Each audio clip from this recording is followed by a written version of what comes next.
in the world, but we are not doing, but we are also at 4.7 something.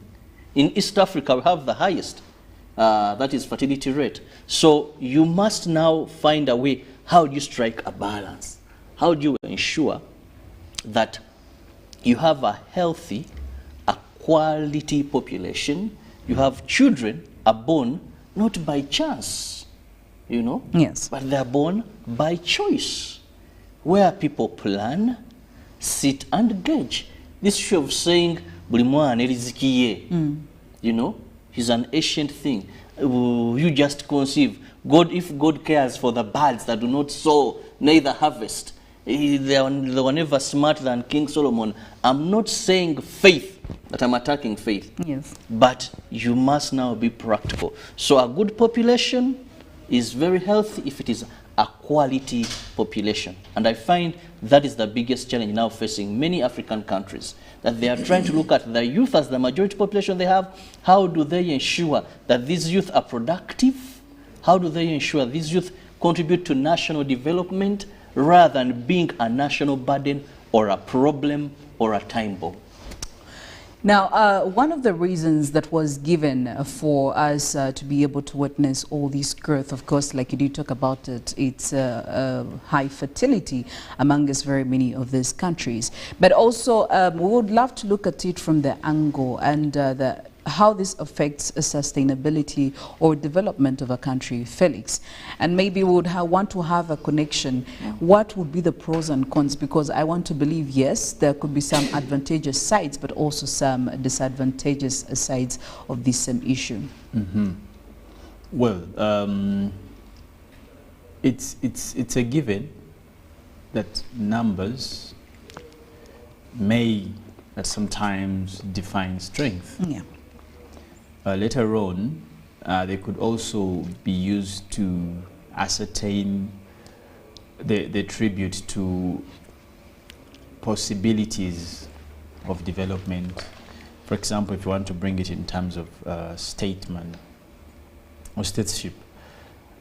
However, when you talk about population, we may need to widen a bit the scope of our discussion to bring to spring from family, community, country, region, then later on, of course, you go to planet and then the world.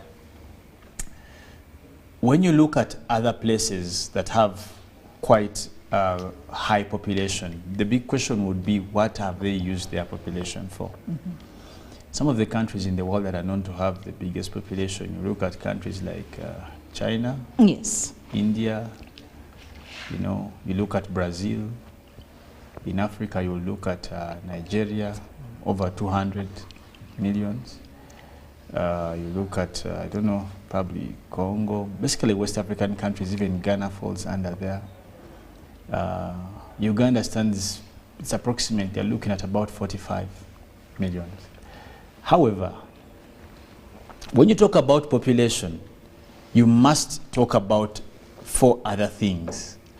But for purposes of this discussion, we shall pick out to one is welfare and production. If and those two are directly linked with political governance. You may want to remove the word political and say governance. If you have a big population, the next question is going to be, how are you taking care of that population? And having established that, the next question will be, how is the population taking care of you? Let's use an analogy of a family, because since I'm seeing the tag has something to do with family planning. If you have, let's say, 10 children, the question is going to be, how are you going to take care of the 10 children so they take care of you in return? Now, it is entirely about how you take care of the 10 kids that will determine how they will take care of, and that's as simple as that even when you come to the country level. Let's look at Uganda. They're talking about the issue of contraceptives and how they want to promote it. Is that a solution? To limit the population. Is that a solution? Is that what you want? Could be a short-term solution, but the That's the thing. Yes. Like, is that what you want? Is your issue, is the problem of Uganda a huge population or a useless huge population? Shouldn't we be worried about how useless this big population is? I heard you talking about, and I've heard people here talk about the 70% of Ugandans being youth. Yes. So? The youth that are actually facing Time quite bomb. a number of challenges. So, yes. one 60-year-old, 50-year-old in this country is more useful than probably 200 youth. And that's a matter of fact. In terms of thinking, in terms of work, in terms of employment, in terms of execution, in terms of, just to mention, you bring any yardstick and we can compare. Yet the reverse should be true. The productivity rate of a 50-year-old in this country beats the productivity rate of 100 youth today. Should we be proud of the youth cluster right now? And we can look at it fairly and squarely, all of us here. How many youth today are employing their fellow youth? Secondly, if they can't employ, okay, how many of them are they employable? If you can't employ, okay, be employable. Yes, that a company or an organization is willing to take Is you willing, up. and they are be part of looking you. for the skill you have accumulated. Yes. Mm-hmm. Fairly, we can look at the age of 25. Between 23 and 25, okay, let's say 27. On a spectrum of 100 youth today, between the age of 23 and 27, how many of them have at that point have acquired skills, knowledge, we may leave out experience to be productive?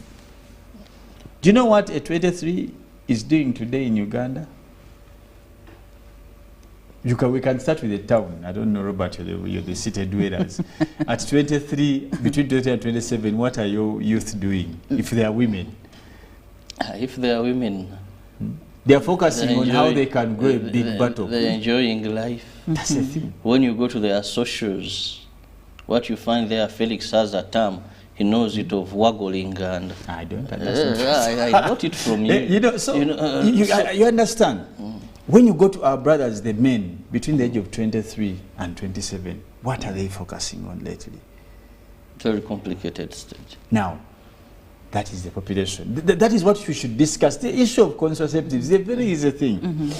Trust me. And that is a duty of administration. I want to add political administration. Yes. The absence of a visionary political administration in terms of handling the population influx is what we are struggling with. How do you solve such a thing? One, what is the education system like? Some things we talk about every day here. And the reason why I was specific about the age, at about 23, between 23 and 27, someone is finished with the university, yes. if they have gone through that process. Yes. But how productive is a university graduate? Our problem is not population, trust me. Is what kind of population are we harboring? But Felix, sorry to interject. When you talk about our population is not a big population, you brought about issues of a family. That you look at how the children you're getting, what have you invested in them so that they can look after you? Yeah. When we see great economies of this world, at a certain point in their journey, coming up and restricting the number of children to be born by a family, I think they were looking at what resources, how can we handle that? When you look at our population growth, maybe every year if you're having about 10,000 new people coming on, and maybe you've not been able to plan for that. I think when government looks at saying, if we have a fair limited population, that instead of a woman conceiving every time she sleeps with a man and she's able to conceive, if you can have a way that this woman can only be able to conceive when she thinks now she has the capacity to look after these children.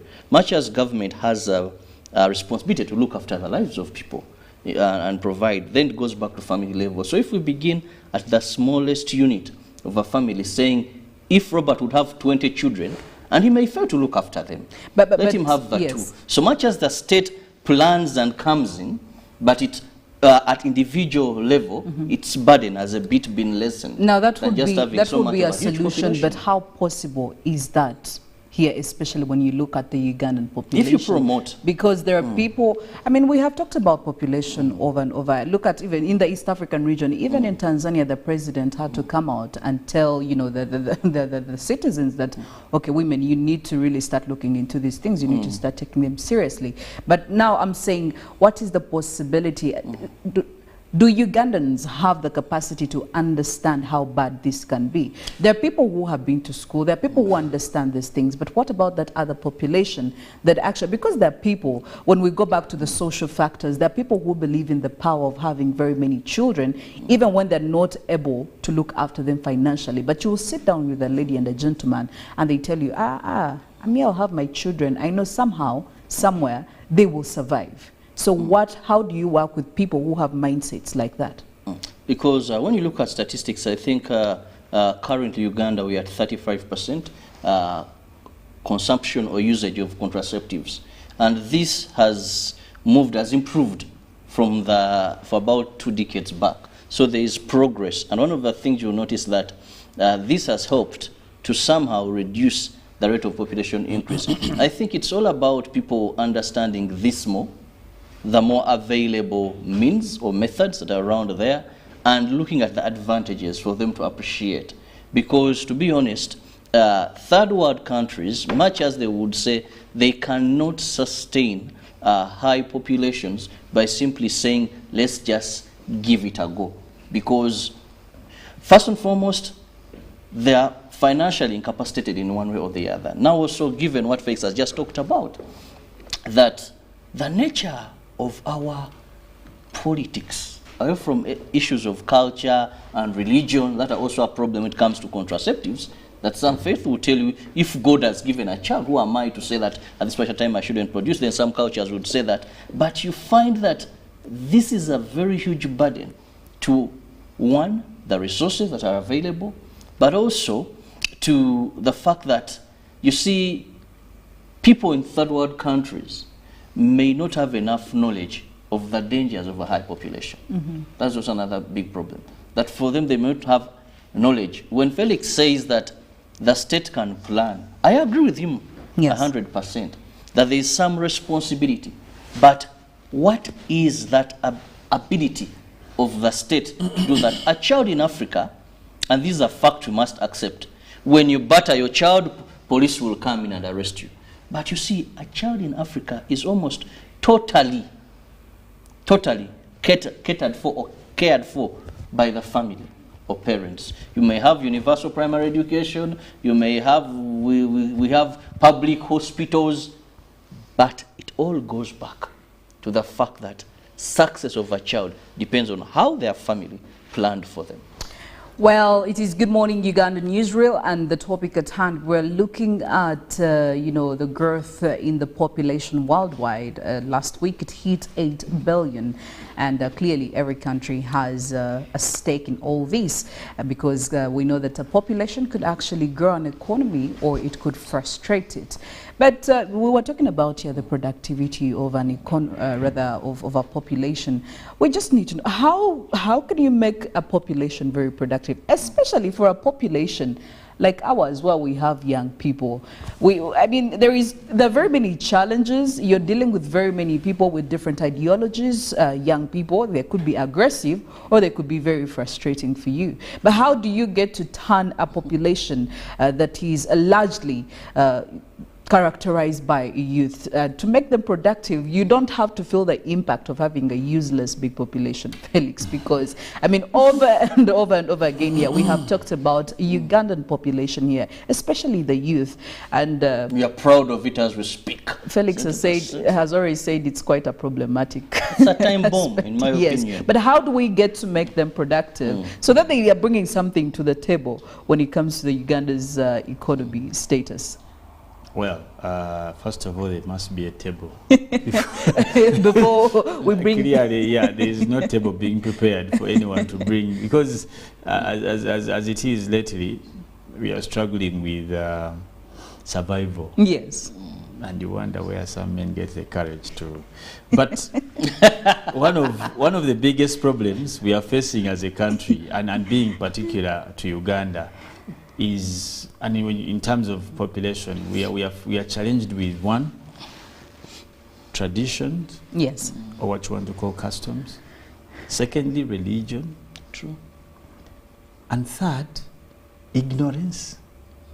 Obutamanya. And I'm restraining myself from using a word that is abusive. And the fourth will be poverty. One, traditions. We live in a society where people still, traditions or customs identify mighty to child numbers, to women numbers. You get the point? You will be called, you will be called a certain title, you are accorded a certain respect if you have this number of women and this number of children. Yesterday I saw a story on TV, someone has 12 wives and 100 and what children.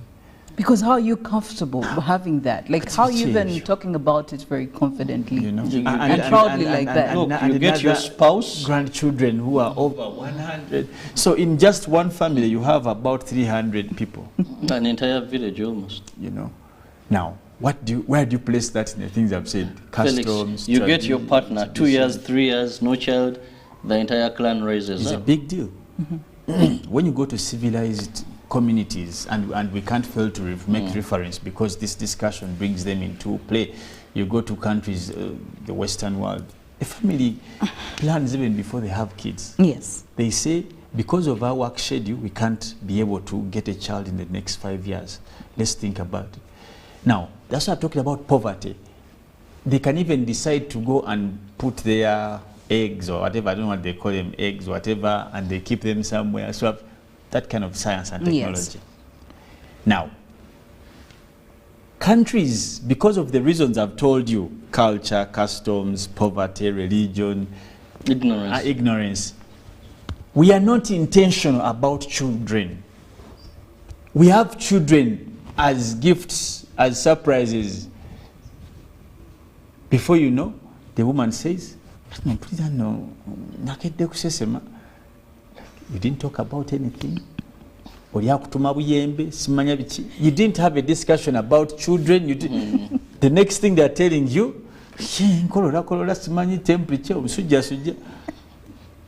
that's children how, by chance, not choice. that's why you see in Africa, even the names they give kids, Chirabo, they are giving Zawede, then Oli Chiwanuka, because they Nkunda. that is a reflection of the kind of children. Chirabo, it's okay. It's the kind of children, how children are got. Subi, that is why they never plan to have this. Now, and that kind of mannerism, you have. So we need to be intentional about childbirth, and that is what is not happening in most of African continents. As long as for them, even you see, and these things reflect in many aspects. Someone has a child this month, even before this kid is crawling. You ask Nkunda, how many children do you have? Those sayings, yes, traditional sayings. Cultural aspect, because they're hiding something in it. And we love our cultures, but we must be intentional about childbirth. There's nothing. Now look at, and let me tell you, on average, a child in Uganda, on a daily, and this, talking about an average child, not these Chidabos and you, the Philomenas who are up, but an average, a child every day costs 10,000 shillings. That's why you see malnourished children. Stomachs are like... Getting a bomb. But because on average, a child's nutrition, a child's health, a child's feeding is about 10,000 a day. Yes. And now, that's just at that stage. If God has blessed you and you have 2, you have 3, you have 4. That's why you people who don't move out of Kampala, I dare you to go outside. One of the studies that I am critically sure about, and that's why, and this I share in the mind of His Excellency the President, when they brought in the UPE, the hardest thing that government struggled with was feeding. Yes. The few schools that were able to have porridge, they became community feeding centers. Actually, they started today, and I want to challenge people who have schools. If you want to see how people have education, make food available. No, there was a study by the Ministry of Education and Sports, and it showed that one of the things that improved child enrollment and retention in schools was feeding. Absolutely. Even the parents almost wanted to study. No, they come. But even right now, when you know, one of the things they will tell you why schools would rather have their children leave earlier. Oh yeah, because of the cost. Yes, the cost of feeding is quite very expensive. And one of the complaints that is always fronted by parents is actually feeding these children at home when they go home. So it's I mean, but why do you think it's an issue, Philo? It's because of the numbers. In lockdown, you remember. Now, how do you dare a parent to complain about your children being at home? If they're not safe at your home, you want them to go to who? That's the thing. So, clearly there's a problem. But lastly, Philo, is family planning the solution? That's a question to ask. Secondly, have people understood what is family planning? Plus the cultural leaders, the churches, the church leaders, have they understood? The answer is no. There was a big argument last week, Phil. I remember, I think was it either the introduction of sexual education in schools? Remember we had private, we had schools, and churches were contesting it. Others got, but what is government saying? But can that be a solution? So, as we talk about population growth, we need to know how to approach it. Family planning can be one of the many ways we can deal with this population issue, but it can't be the only way. Because family planning normally is about sexual relationships, majorly. How do you avoid that? But there are things we must look at before we get to the point of sexual relationships. Yes. Of partners. There are many things you have to look at. There is need to understand why you should have a small number of children before looking into how you're doing it. And in fact, I feel like when we talk about family planning, it is it's more of a response to how, but we're not looking at why. You get. People need to understand why we actually have to have maybe 2 children as opposed to having 6 children. So we are leaving out the bit of why, and we are only catering to the how bit. But anyway, we do have feedback also coming in from one of our viewers, Benia, who is saying that it is important to control population, but one of the solutions is to actually educate the young boys earlier enough on how to manage their families, because it seems we are only looking at the women. And finally, Uganda has neglected boy-child education, and I believe that this is one of the root cause of the problems in every society currently, because they do believe that the boys are more focused on having children. And I agree with him 100%. Because most of the times, even in our cultures, there's so much emphasis given to the girl child in terms as you're going to be this, but the boy child, little sometimes is given. Today you have very many empowered wives, empowered women to say, and you find that the men maybe are not.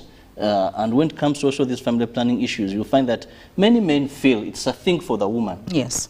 I'm not concerned, it's a thing for the woman.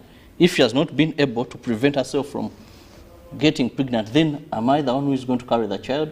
So I feel, yes, the young men need to be educated when it comes to issues of family planning, because we need a healthy and a productive population. Absolutely. We just don't need a huge population that is a danger to our country. And so this calls for family preparation at family level, Yes. but also government on national preparation. When you do your census, how do you plan for this population? Today we are seeing youth livelihood, we are seeing Myoga, we are seeing this PDM, we are seeing parish development model. We've seen so many that are targeting to ensure that this unproductive youth, how do we tap into their abilities? But I think we should do more at these both levels and bring in more parties, traditional, cultural leaders, to understand that yes, we can no longer continue as business as usual. Let me just say something lastly. I must thank the viewer Ben, who sent. yes. Yeah, I think that's a point we have always missed as a country. Where are we putting our energy? Who is in charge of some of the challenges we see? I love the fact that they attribute relevancy to who heads these units, what we want to call the family. What kind of people do we have in charge of families? Are they people who know how to make decisions? Are they people who know how to take care of their people? And that's why it is important for us now lately to also put some focus on the boy child. What is he hearing from the word go? These things of telling him, is that important? What message is he hearing? This young man. Yes, if the man is growing up knowing that being polygamous is the thing to go, how you can't have 5 women and not have over 20 kids. So even give birth in competition. Absolutely. Yes, So let's focus on because it is about the men, majorly, probably by about 70% by far. True. Let's focus on the kind of men we are raising as a country. And this is our duty as family heads, as fathers, as communities and all these things. What we tell them, the boy child must take charge of their senses. You have a child, as I've told you, I know someone at the age of 23 with about 12 kids. Oh, I met one with 17, a proud father. Well, do let us know your thoughts on this topic. The conversation will still be going on our socials. Get onto WhatsApp 0709-602-592. Give us your 2 cents on that. Hashtag UBC JMU on Twitter. Let us know what you think. We'll be back with the big stories in our dailies in the press review.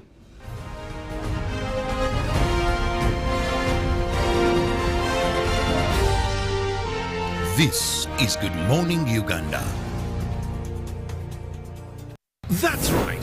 The Voice is coming to a city near you. From the 21st of October to the 20th of November, you get a chance to showcase your talent. Prepare a 1-minute MP4 video of yourself singing and upload it to thevoice.africa to register. Make sure you have a valid Airtel number, and if you're shortlisted, you will be contacted to come in for the live auditions. Well, don't just stand there, let's go! Music your passion, Africa your stage. The Voice Africa, connected by Airtel. Every waking day is a reminder just how beautiful this, our land, truly is. The kind of beauty that you can only find here, in the lush green all around us and the wondrous sights within. It's in the distinct aroma of our cooking, to the taste of food that takes you on a journey, in the sound of homecoming and the sound of Mother Earth. In the magnificence we find on our travels and the exciting moments we experience. Ours is the kind of beauty that comes in all things big and small. All we have to do is awaken our senses and truly enjoy what's uniquely ours. Explore Uganda, the Pearl of Africa.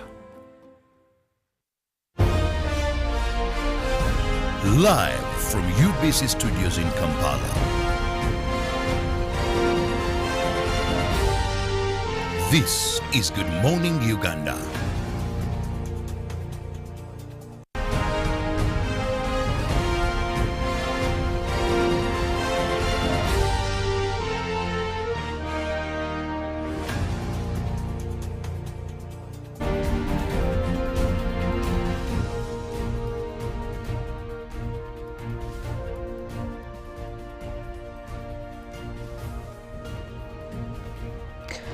The press review this morning, looking at the Daily Monitor first, and the big story: government considers Christmas travel ban over Ebola, and it's a warning that is coming in from Health Minister Dr. Ruth Jenacheng, saying that they are monitoring the infections and deaths to inform a decision on whether to allow or ban merrymakers travel upcountry during the upcoming festive season, and added that the public's adherence to the standard operating procedures will be a key determinant.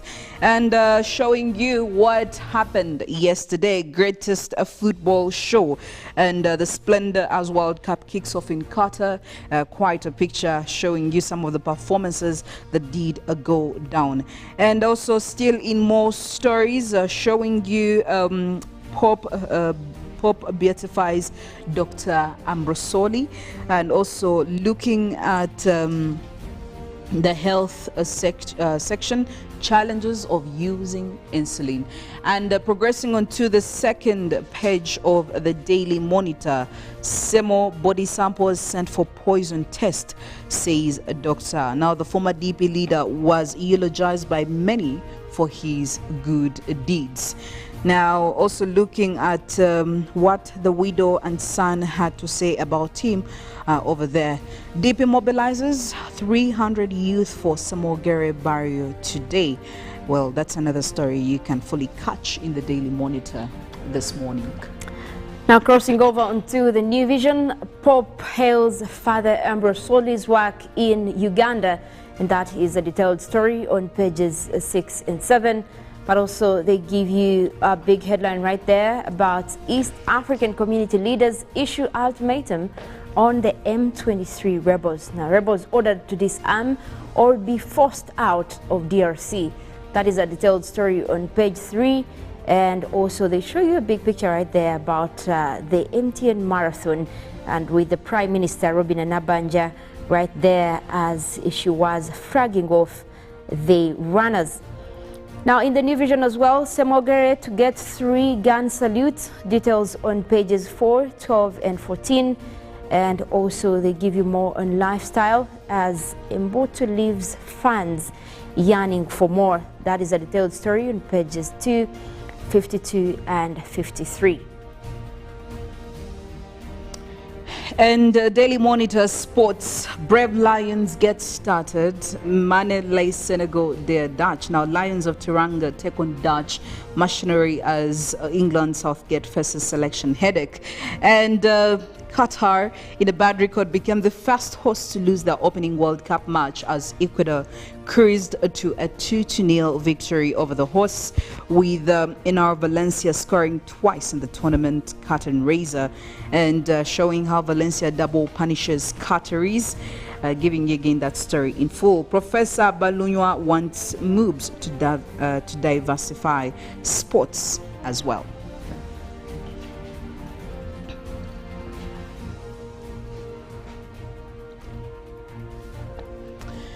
Now, moving over to the Daily Nation right now, the big story: storm over GMOs. Now, MPs from maize-growing regions want the government to first buy farmers' harvest. And also opposition, Azimio leader Raila Odinga wants plan to import GM maize halted, even as he challenges the government to make available scientific studies it relied on to lift ban on genetically modified organisms, and asks legislators to lead a debate on the grave matter. Now, there's quite a lot that is being said on that same topic from different legislators, and you can get that in the Daily Nation. Looking at miners' luck, how youngest Kenyan in Iyala bounced back. And also COP27 hits and misses, no deal on emissions, but parties agree to set up loss and damage fund. And also looking at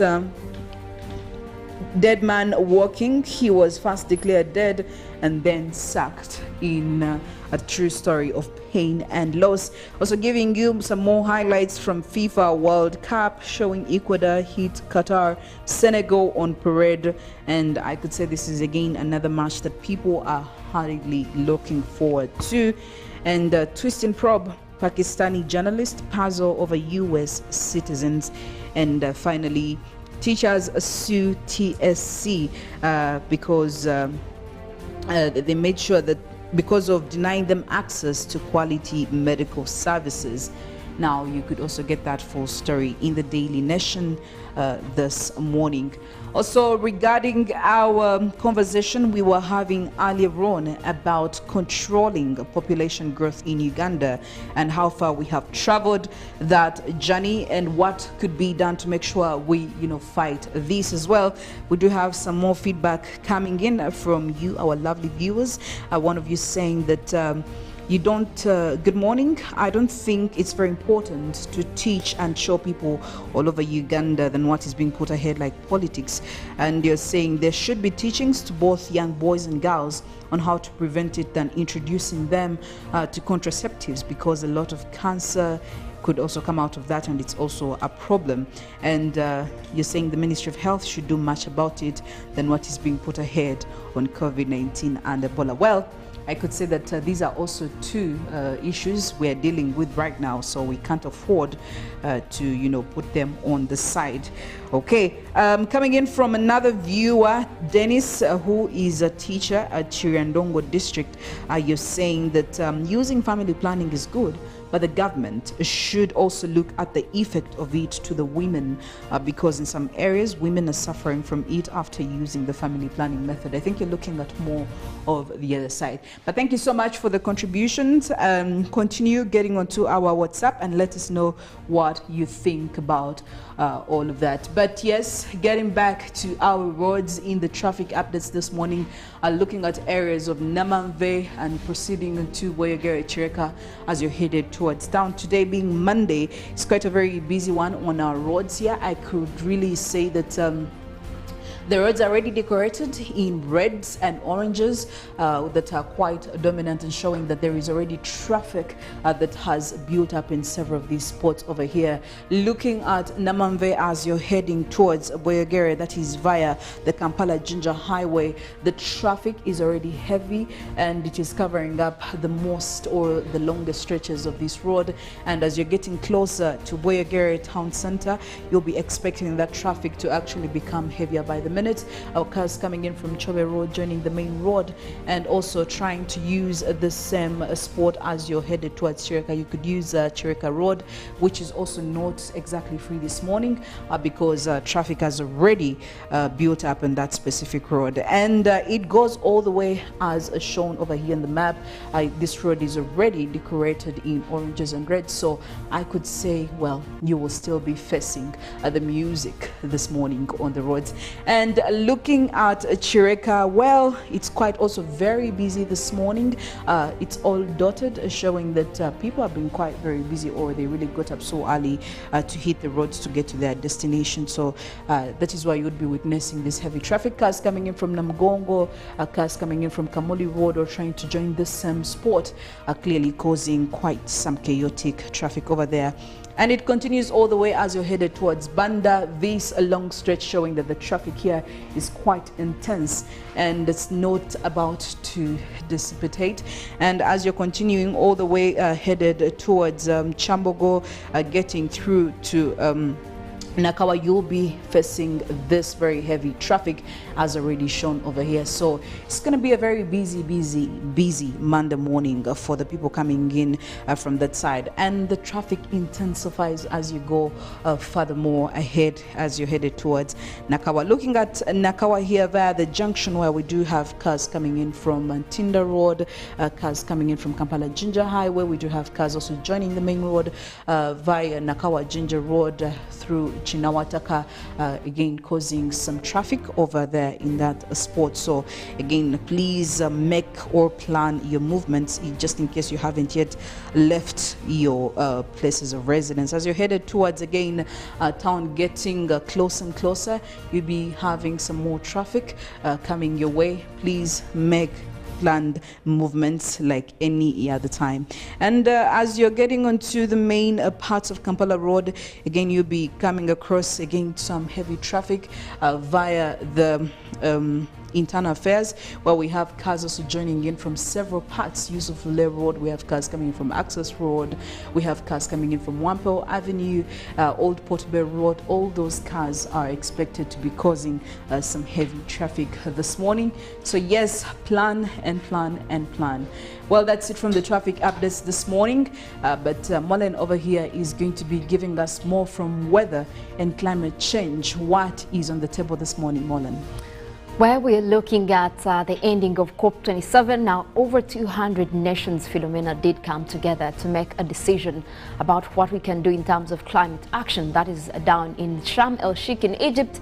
And finally, after 2 weeks of long negotiations, it seems like countries have come up with a commitment, especially addressing loss and damage.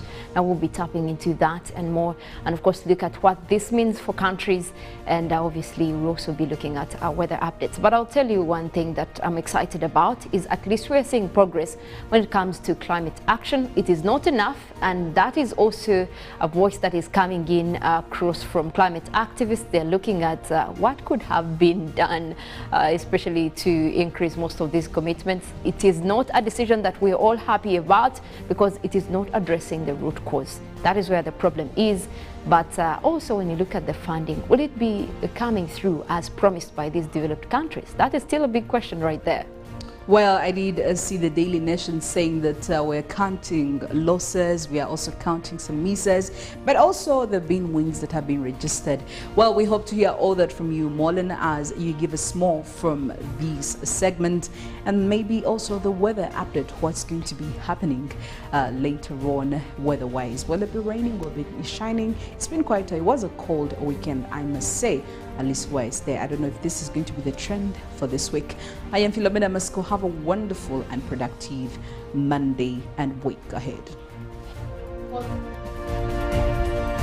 Well, it will be a productive one, especially the fact that we're looking at that game that is forthcoming about Senegal. It seems like there is a whole lot of trend about Senegal and with Netherlands, but I do know that most Ugandans will be rooting for Senegal, of course, being fully African.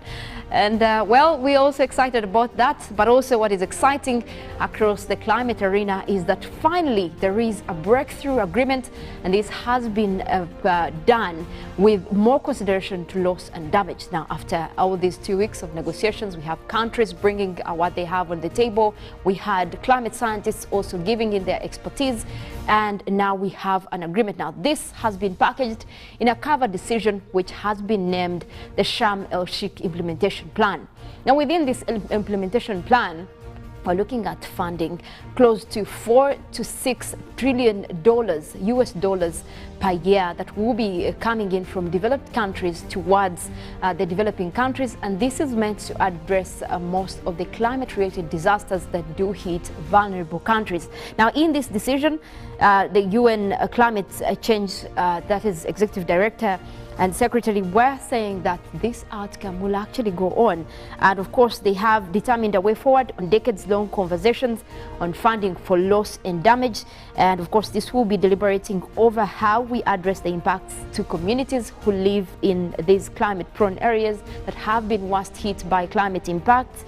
And of course, setting against a difficult geopolitical backdrop, COP27 has come out with a package of decisions that have also reaffirmed countries' commitments. That is when it comes to limiting the global temperature rise to 1.5 degrees Celsius above pre-industrial levels. Now, this is something that we still have a question mark about, because while they are talking about limiting temperature rise to 1.5 degrees Celsius, the agreement does not address how they are actually tackling the root cause, the source of this rise. Now, that is talking about, of course, emissions of greenhouse gases.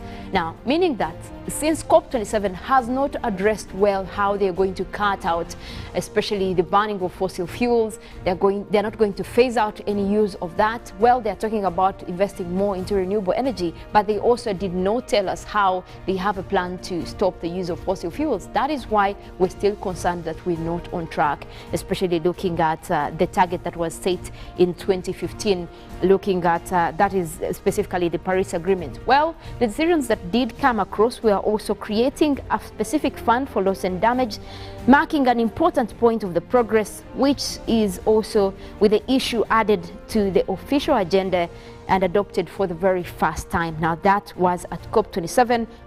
And of course, addressing loss and damage. Still, governments took to the ground and with a breaking decision to establish new funding arrangements as well as dedicated fund to assist developing countries in responding to loss and damage. That is one of the highlights that was really made as at the close of COP27, but also looking at more funding arrangements for the next COP, that will be COP28 next year.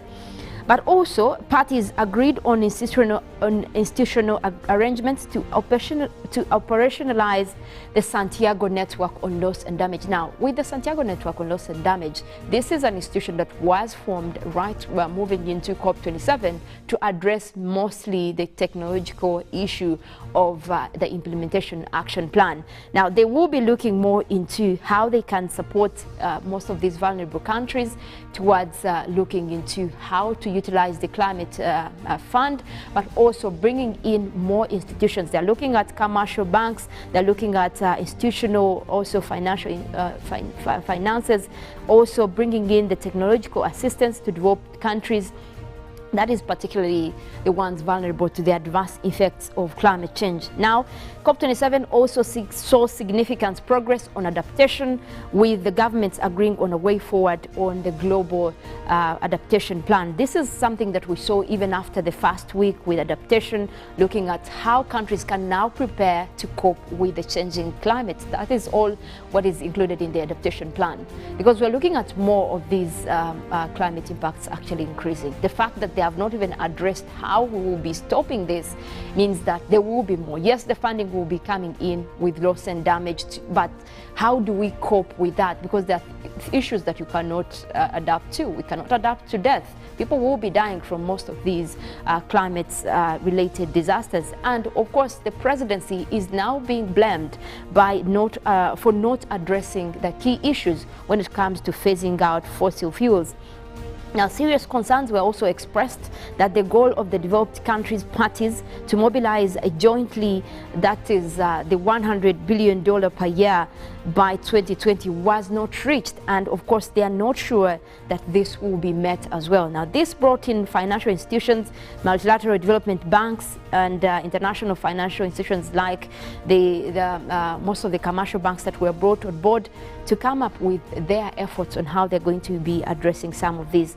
Now, we're looking at also still on the target of 1.5 degrees Celsius. We've seen that even the climate scientists, that includes the Intergovernmental Panel on Climate Change, that WMO, that is the World Meteorological Organization, did bring up a report on how we stand so far, just to show how much we could be putting at stake. Now, that is the global temperature and carbon dioxide levels as we speak, pre-industrial levels. Now, this also brings you the line on where we're looking at in terms of 2021. Now, where you see the red colors, that is where there is actually a worrying trend when it comes to global temperatures. Now, they're looking at, right a year after 1940, we start to see temperatures going up. Now, the global temperatures are the ones indicated right there, in red lines, but also the carbon dioxide concentrations in parts per millions. Now, take a look at what we have, the trend beyond 2000. We don't have anything that is also indicated in blue, meaning that we are seeing more emissions of greenhouse gases, carbon dioxide concentration specifically. We're looking at temperatures rising with that black line right there, showing also the carbon dioxide concentration. That's the trend right there.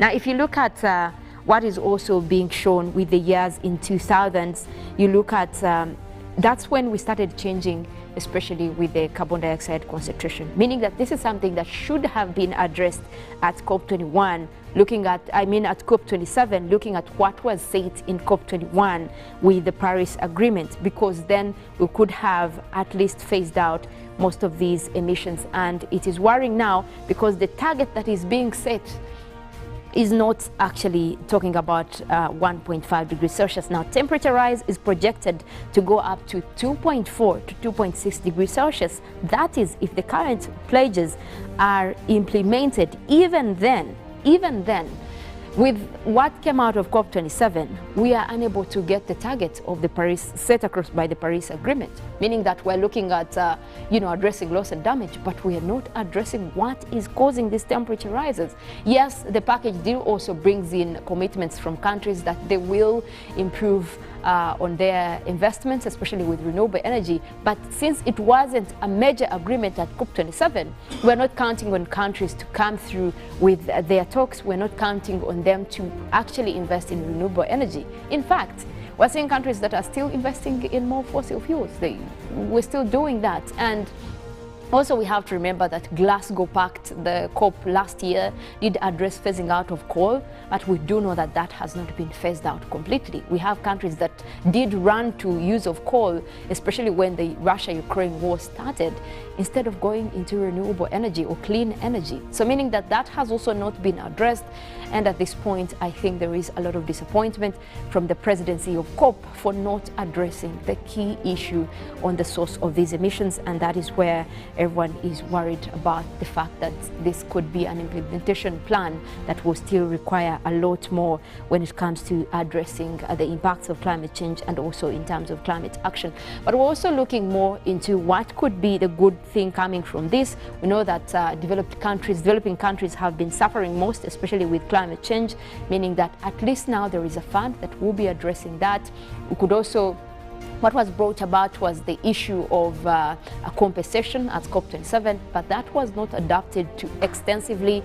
We do hope that it will be within that fund, but what was not clear is whether it will also be addressing especially most of those issues concerning people who will be moved from areas where they have been impacted by climate change. We're talking about extreme weather events, from droughts to floods to landslides to hurricanes, and all these issues related to climate change. Those are the ones that need addressing, and of course we do hope that countries will be going forward with their implementation plans.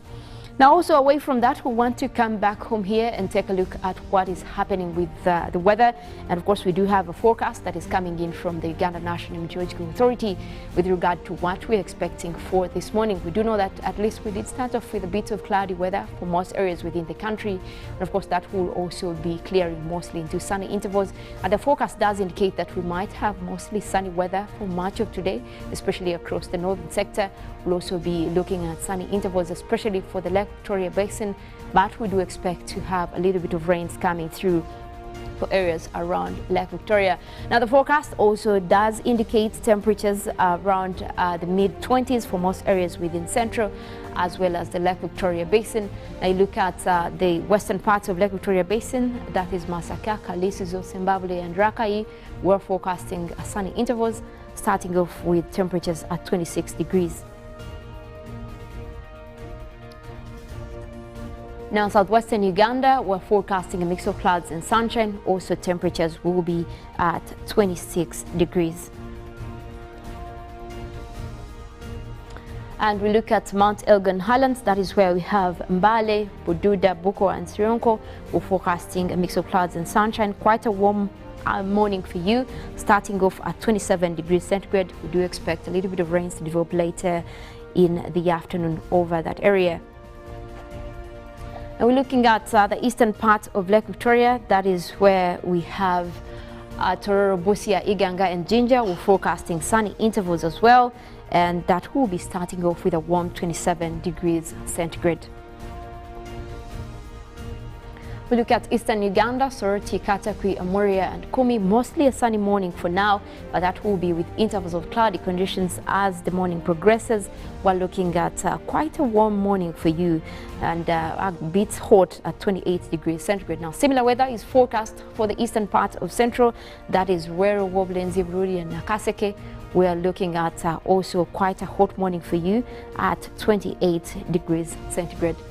The central part of northern Uganda, where we have Gulu, Kitgum, Jumani, and we're looking at Padel. We're forecasting a mix of clouds and sunshine, also starting off with quite a hot 28 degrees centigrade. The central part of Lake Victoria, that is where we have Kampala, Mukono and Entebbe, we're forecasting sunny intervals. That takes in Wakiso as well, looking at quite a pleasant morning at 26 degrees centigrade. But we're seeing mostly cloudy weather starting to develop across the Lake Victoria region, meaning that we could be having rains later in the afternoon, especially for areas within the Lake Victoria Basin, but also most especially the southwestern part of the country, where we're seeing more cloudy weather starting to develop for this morning. Well, that is it in terms of weather updates for this morning. My name is Mollen Kenyana. I want to wish you a wonderful day.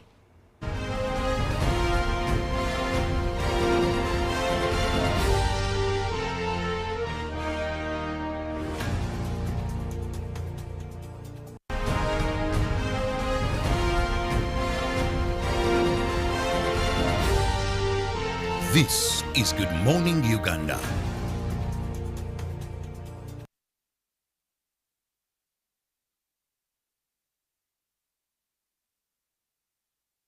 Pick of the day on UBC.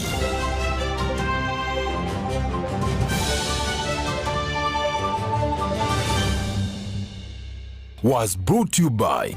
Simply make a small deposit of 99k and pay the balance mpola. You can pay in daily, weekly or even monthly installments while you enjoy your new phone. So what are you doing today? Visit any MTN shop near you and get the MTN cupboard. That's super easy.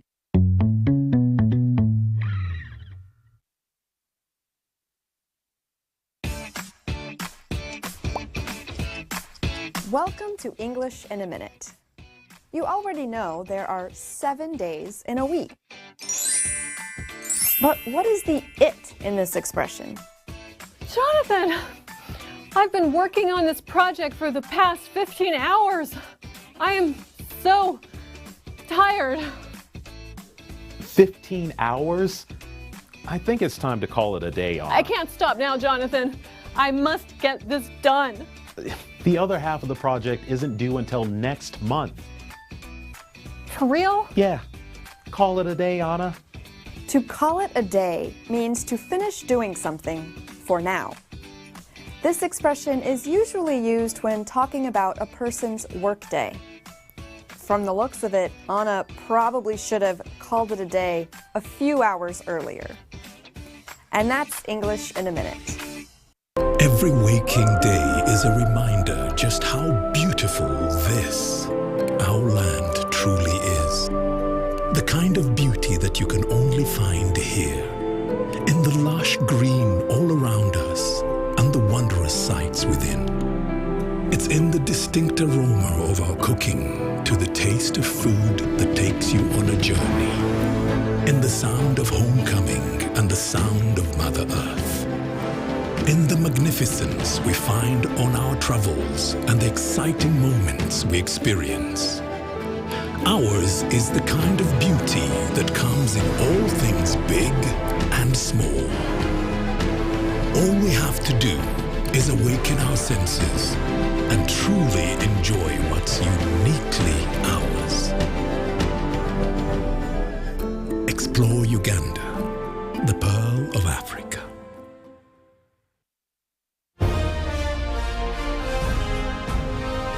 Live from Now Avenue in UBC Studios. This is Good Morning Uganda.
A lovely morning to you, and thank you so much for being with us on UBC TV this lovely Monday morning. In case you've just joined, this is Good Morning Uganda. We are here every weekday from 6:30 till the hour of 9. I'm Robert Chirabonyonitono, and thank you so much for keeping it with us. Welcome to this segment where we usually have a guest or guests in studios and we discuss issues of national concern. Now, this Monday, we are going to focus more on issues regarding health in this country. And when we talk about health, one of the issues that is now of national concern and actually global, because even we saw the World Health Organization pushing in something to do with the risks attached to Uganda when it comes to Ebola. This morning, we want to look at that is enforcement of the presidential directives in Kasanda. And of course, we remember very well that His Excellency, with advice from health experts, saw it wise that at the epicenter, or where we had this disease originate from, that is the Ebola outbreak, we have a number of restrictions aimed at curbing the spread of this disease. Now, joining me on set this morning, I have the resident district commissioner, that is for Kasanda, Namulindwa Feibe. You're most welcome. Thank you so much. And it's a joy having you here. Pleasure being here and being invited. I have a number of questions for you, but for now, you're most welcome. Thank you. I hope our people will be getting more from that side. But then on the extreme end, like His Excellency always says, he gets information from the experts. Now, on my team this morning, as your host, I also have an expert with whom I'm going to be getting expert input on these issues, and that is the director, that is Public Health, Ministry of Health, Dr. Daniel Chabayinza. Doctor, you're most welcome. Thank you very much, our host today, and privileged to be here with you. Well, it's an honor having you, and of course knowing that when I need that technical input, I have someone on the show. Now, to begin with, fellow Ugandans, Ebola has really taken us to some level. We must say it is now in 6 districts, from the previous 4. But also, we've so far had 141 people test positive of Ebola in this country. We've had about 77 recoveries and 55 deaths. Now, recently, Ebola, at least cases were detected, that is in Jinja and Masaka. But we know it's not the first time you're having Ebola. We've been able to fight off a number of outbreaks, and my expert will confirm to that. But we want to move straight to our brothers and sisters now in Kasanda, where we saw His Excellency extend other days for a lockdown. I'll begin with you, Madam RDC. First and foremost, how have these directives, if in any way there is, helped to curb the spread of Ebola? Thank you so much.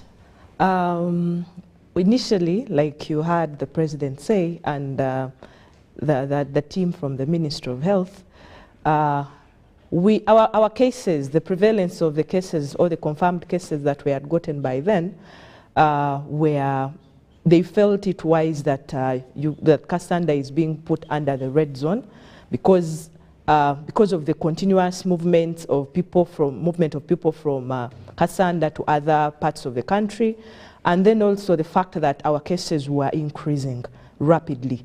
So they felt it wise that they needed to extend the lockdown so that we could be able to identify and also list most of the contacts, because normally it is they give you a 21 day follow-up, and in case you manifest or you have signs, then you can actually be isolated out of the community. So I felt that is what the ministry based on, because in the discussion I held with them and the minister herself, she told me that actually Kasanda is going to be put under the red zone, because we realized that most of the people had actually started politicizing this particular outbreak, yet it's a deadly virus, and we needed to ensure that we regulate the movement. When you get to the history of some of the cases that happened in Chirudu and then Mulago, those isolated cases, you realize that those people moved from Kasanda and came to Kampala.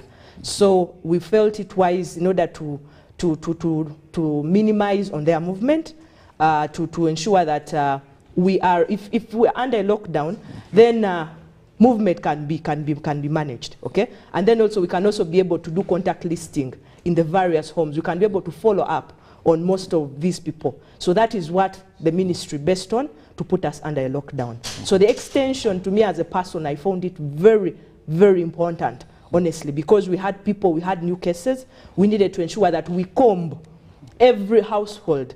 And in that combing, we, you know, like I told you, Kasanda had its own challenge. It's a new district, and you realize that the staffing levels are quite low. We are at 38%. So when you, especially in the health department, so we realized that we needed to get more enforcement, or in terms of manpower, we needed to do a lot of capacity building. And I'm glad the ministry had my cry, and more doctors were sent to the district, and also other implementing partners sent quite a number of teams, epidemiologists, and people to help us with community engagement under the risk-on pillar. So all those, and even IPC and WASH. So we have quite a number of teams that are residents in Kasanda.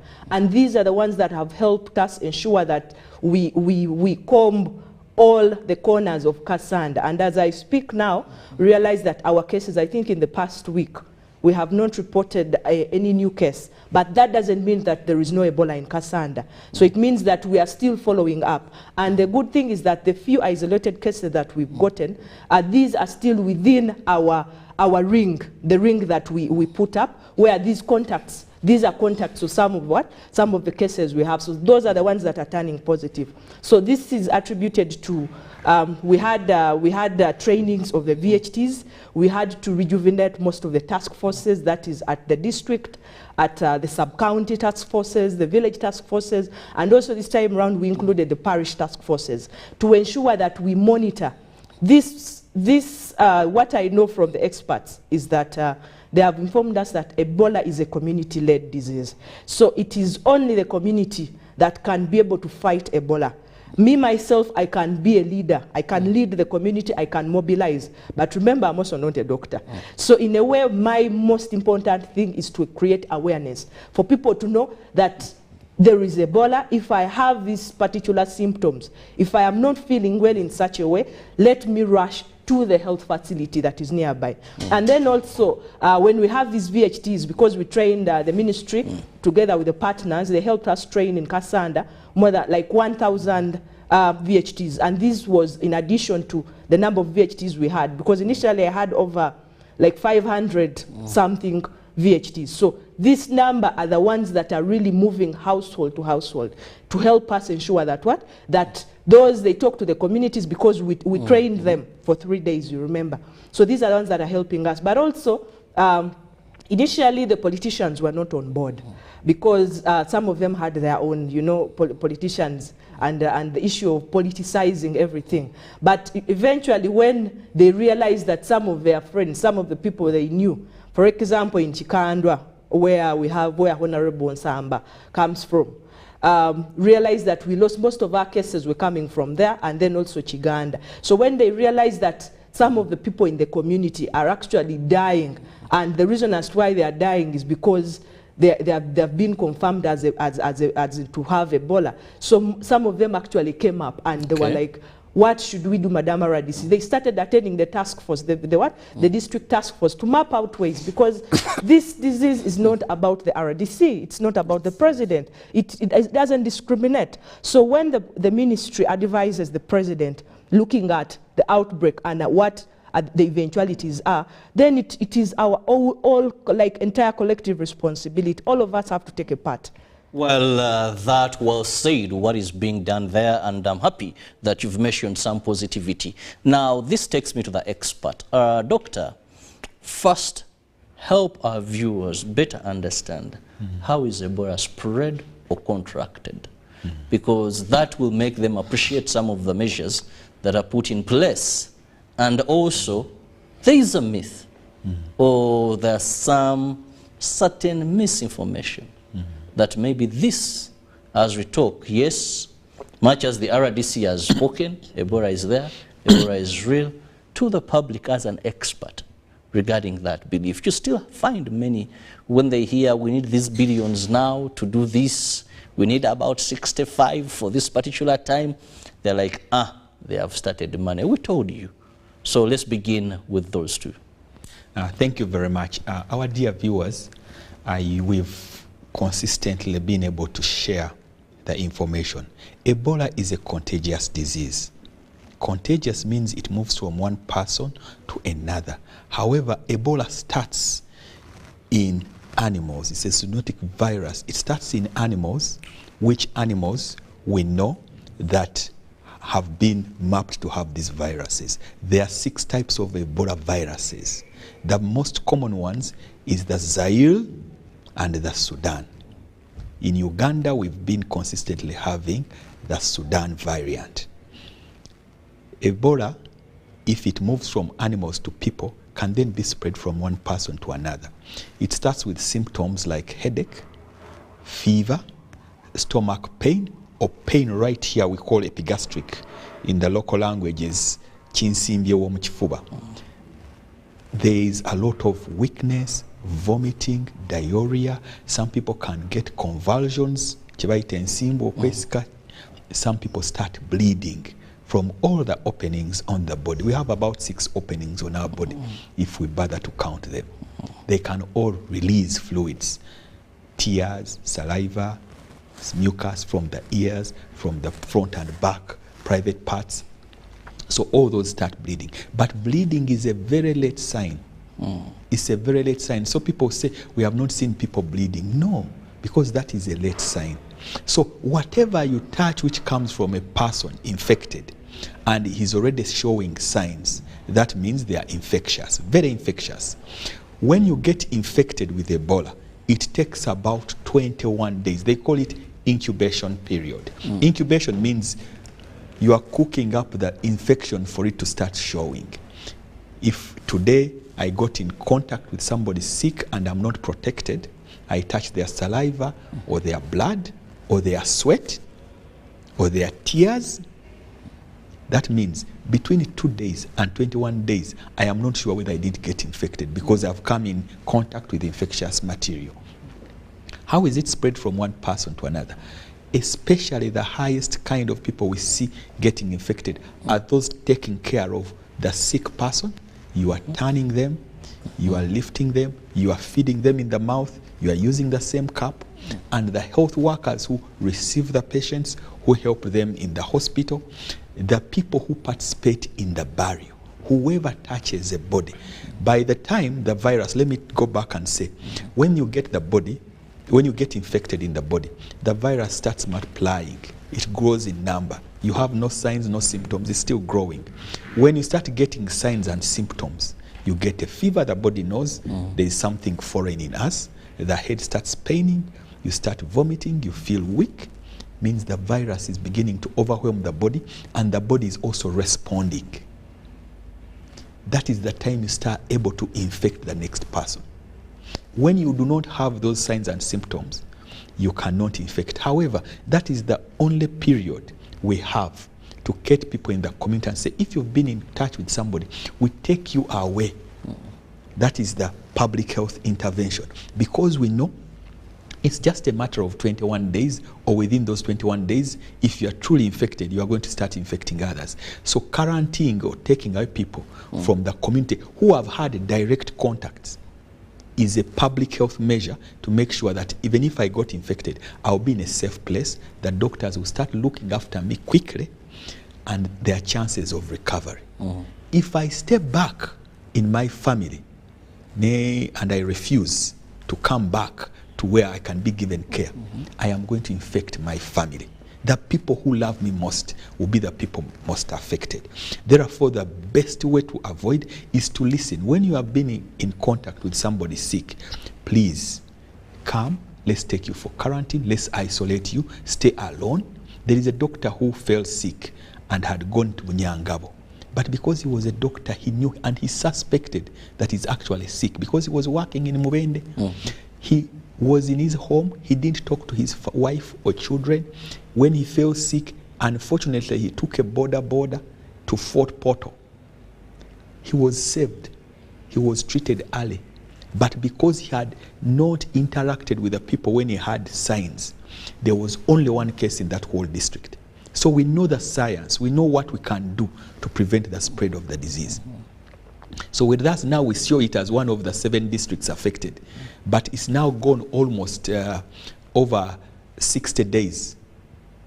First cycle of 21 days. And let me explain about the cycles of 21 days.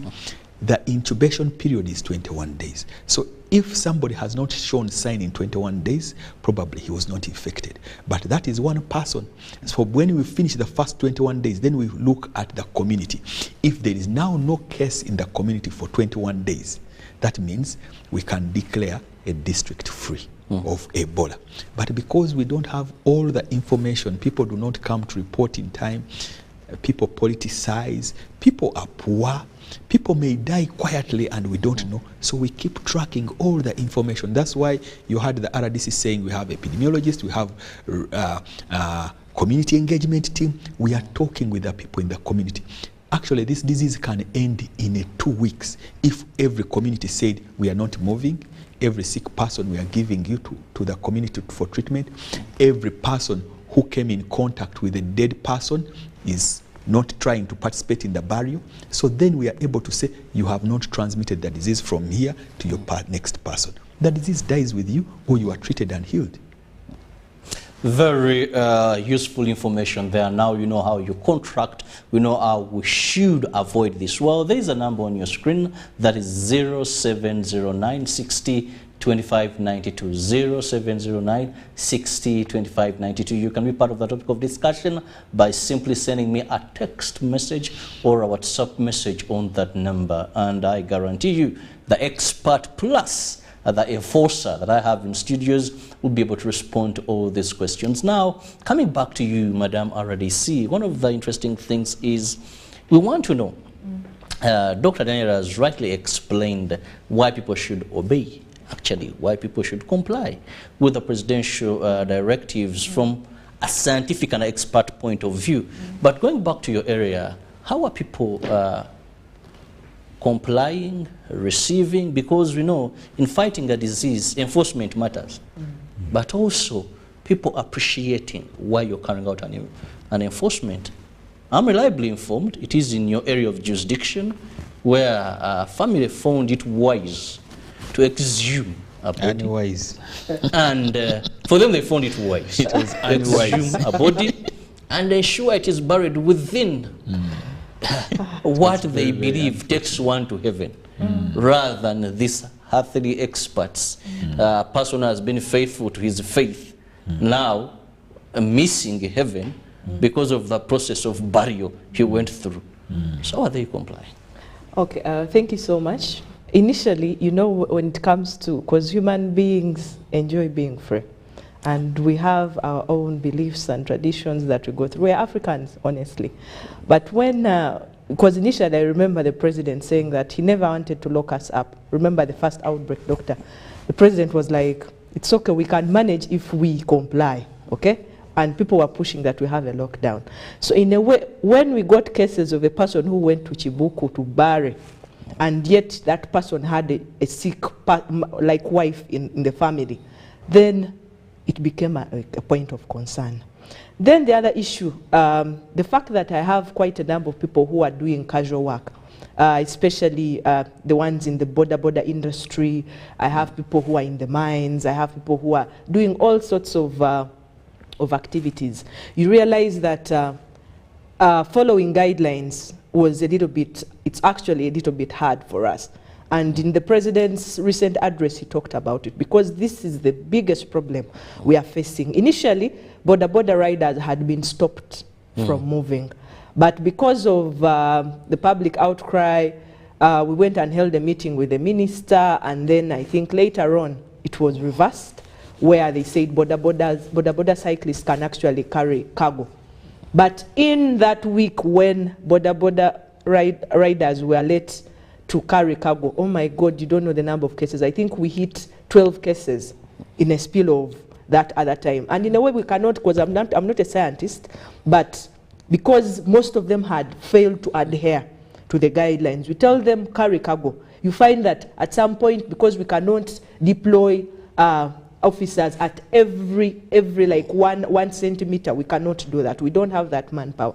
But we look at the DPC and the RPC, and then the crime intelligence and the other teams I have, the DISO, try to do a deployment plan basing on where we are. And that is what they feed into, like they tell me. But at some point you realize that people are taking advantage of the gaps that were there.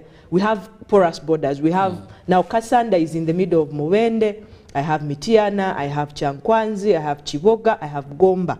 So somehow there are routes that connect, and then there are also gardens. So someone can actually drive through someone's garden or ride through someone's garden because they want to get to another to another district. And what we did, because it was not only about me, I engaged my other RDCs, the ones in the border districts, and told them because the fact that I am limited with manpower, they needed to help me, especially in those borders, the districts, that the borders where they are, to ensure that we limit people moving out of out of Kasanda.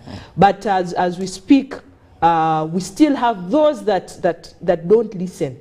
And you realize that even within like 1 week after the president had made a declaration, we found that the number of impounded border cyclists, or rather cyclists themselves, but then also the borders at the police station were quite many. Yes. So, and we realized that we needed to engage. When we went to Chikandwa, that is the town that I talk about, because that is where we've got most of the cases.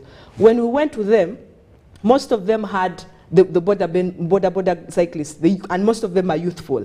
They were like, there is nothing much you're telling us, you know. You're basically coming to make accountability on us. You want to build arcades in Kampala. Those kinds of infodemia, like things that really, as a person who is trying to tell you, like you advise you basing on the scientists, what the scientists have said, and because we've been there.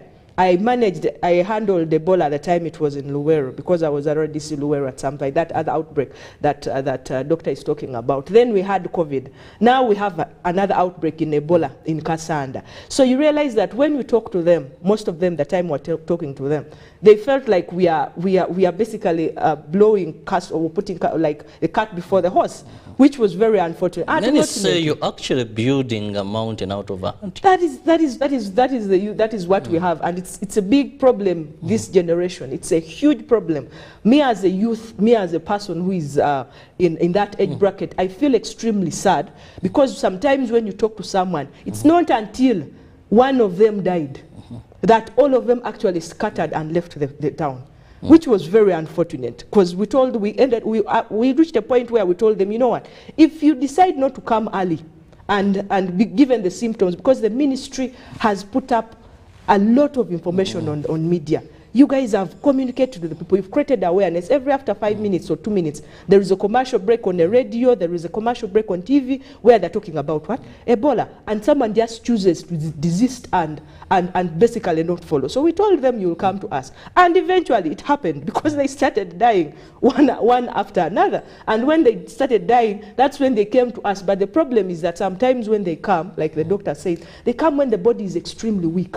Okay, they've already started showing those signs. You're basically you're deteriorating, all those signs that he has talked about are there. So, and then we evacuate you and take you to Mumbai. But there are those ones that actually still refuse, because they feel that, I'm the provider of the family, which is quite understandable. But, at some point there is also a lady that passed on, because that is the reason she gave us. Because the time we sent the ambulance, the husband was evacuated, but the time they sent the ambulance to go and evacuate her, she said she disappeared. Honestly, those cases are there. So, don't you have in your powers, your mandate, what we refer to as forceful evacuation? No. If a person says that they are not willing to go, can't you carry out forceful evacuation? No, you cannot, because I don't want to infect myself. Honestly. No, I'm saying the health team, can't they carry out forceful evacuation? Doctor, when you look at a time of managing a pandemic or such a situation, can't forceful evacuation apply? For public health to take effect, you have to communicate. However long it takes for somebody to believe, because even when I take you to the treatment center, you need to consent to take the medicine. So the first consent will start with accepting to be evacuated. If we are still struggling with you at that time, but we can restrict you where you are, but we cannot force you to come out of the community. We can say you cannot come out of your house. We shall send you everything there.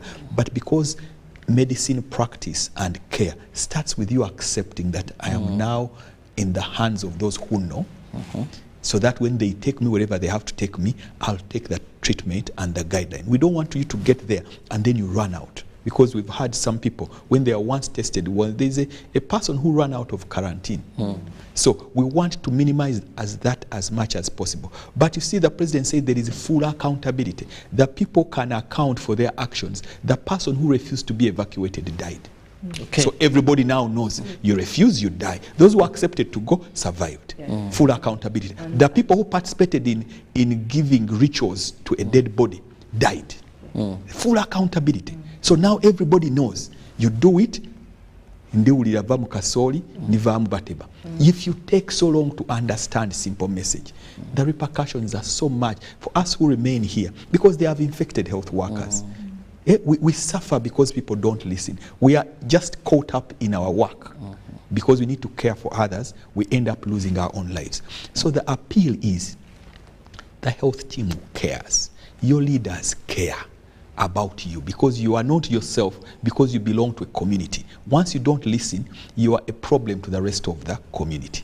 So love yourself, love the community, respond when you are told what to do. Well, very interesting. Our viewers, I'm now in a few minutes going to be reading out the messages that are coming in. So please, in case you have one, do it before closure of receiving your messages. Sometimes you send them almost when the show is done or the segment is done. So take advantage of the remaining few minutes to reading out these messages. But also do not call on that number on your screen, please. That will interrupt my reading of the messages.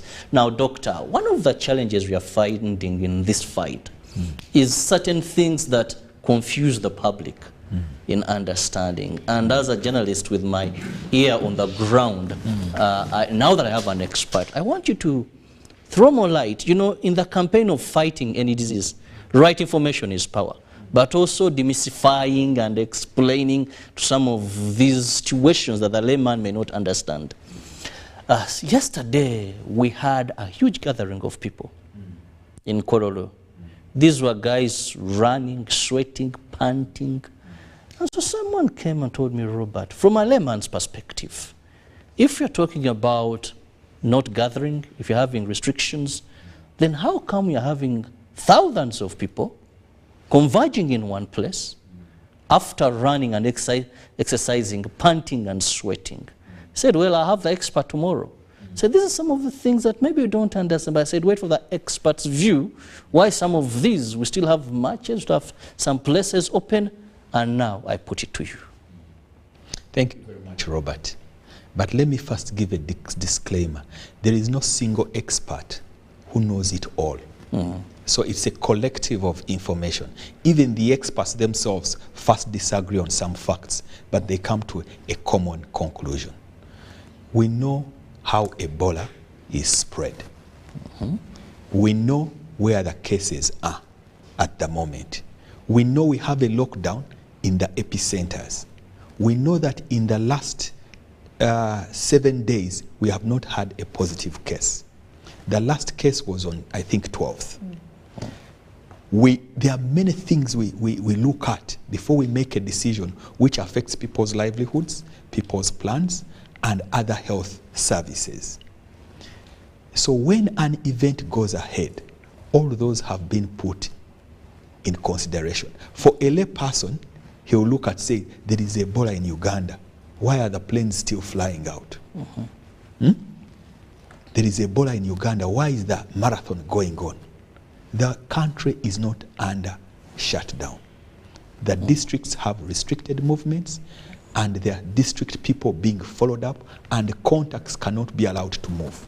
Because we've done what Namlin was said, the RDC, we have now put a ring about all the contacts we are following. Currently, we have 706 people being followed, not because they are sick, but because they have been in contact with sick people.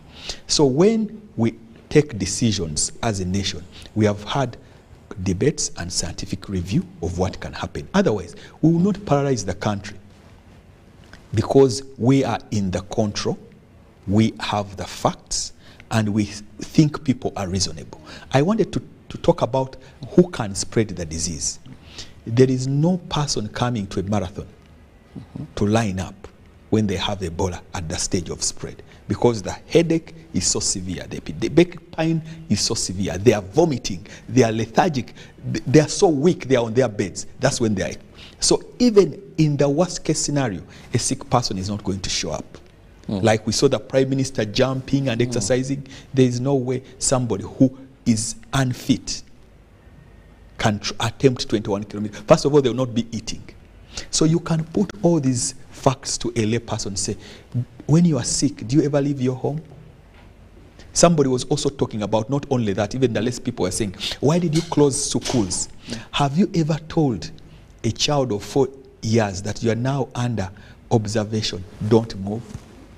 You are quarantined. So all those facts of the dynamics, whereas the risk is minimal in school, but when we got 3 schools in Masanaf, it was almost impossible. We thank God none of those children turned out positive. To tell the baby class of 21 children, don't move from home, don't interact with others. So the best thing is say, close schools. Okay. Allow those who have to do candidate class finish. Because you put all these factors together.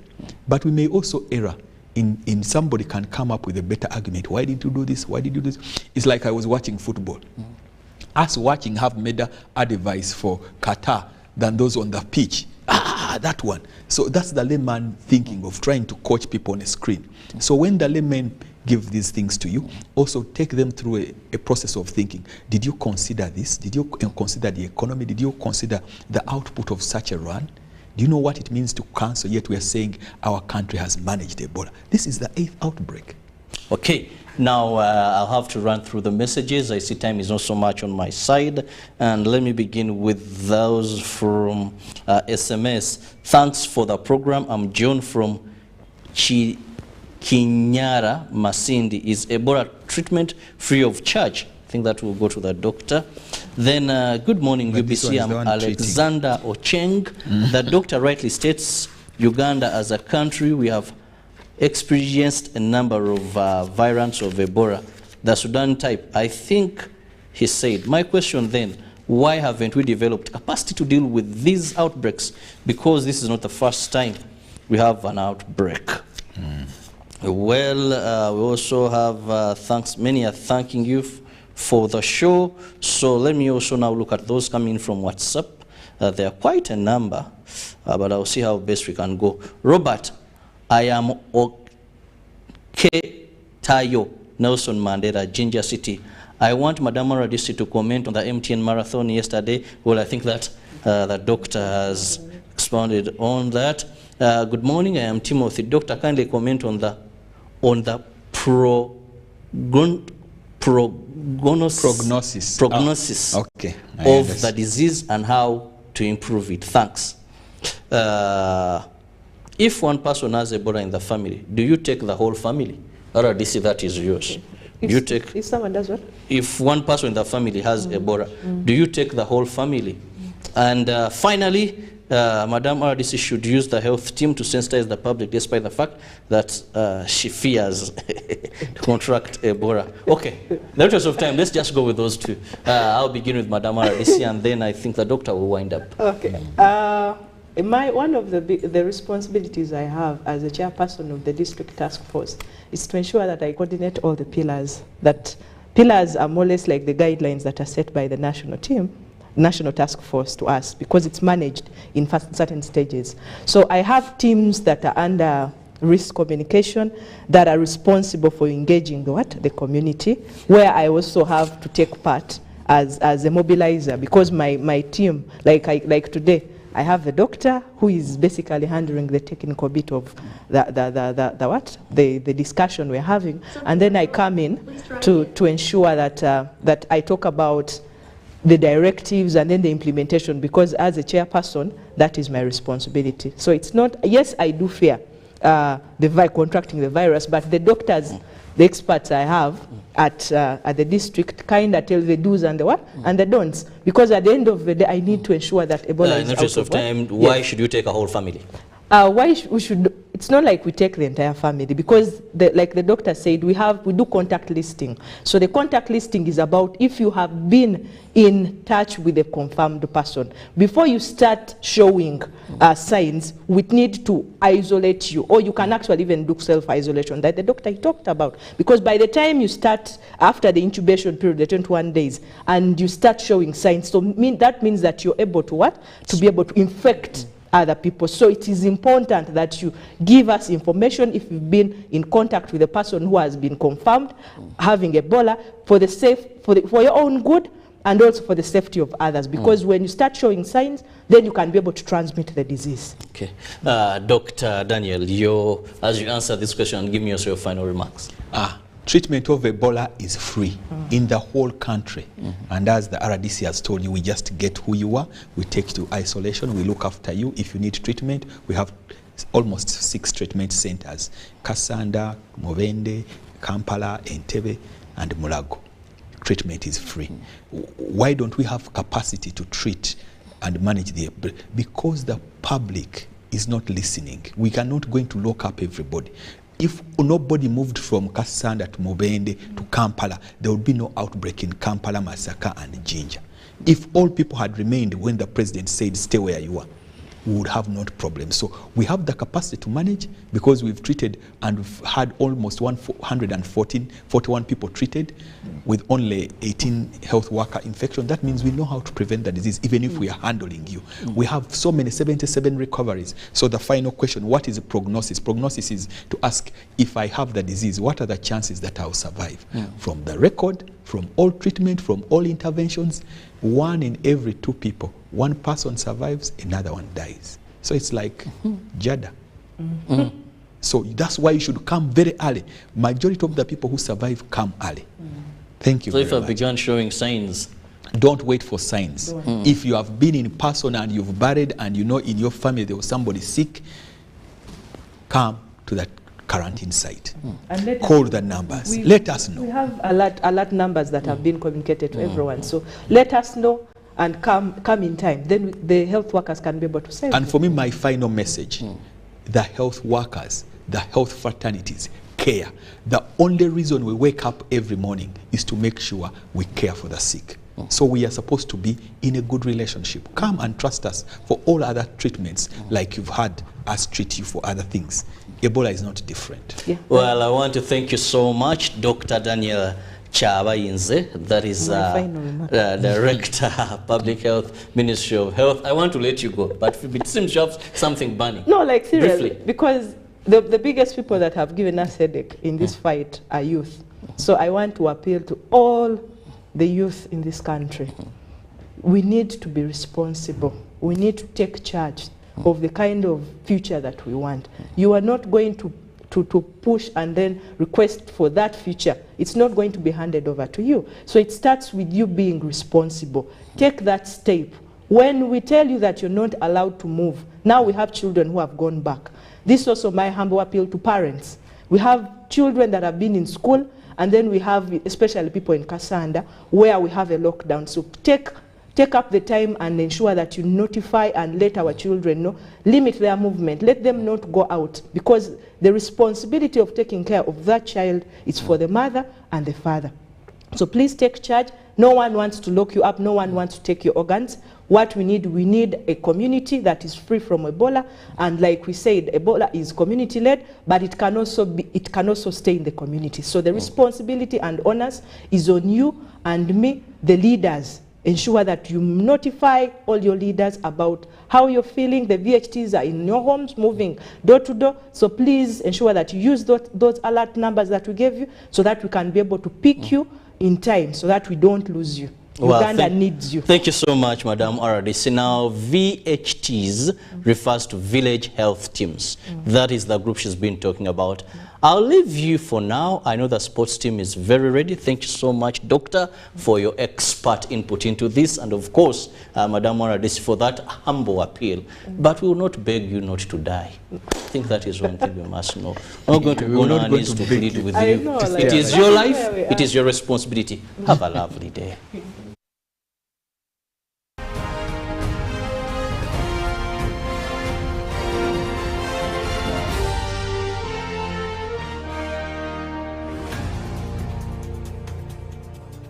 Talk of the Day on UBC.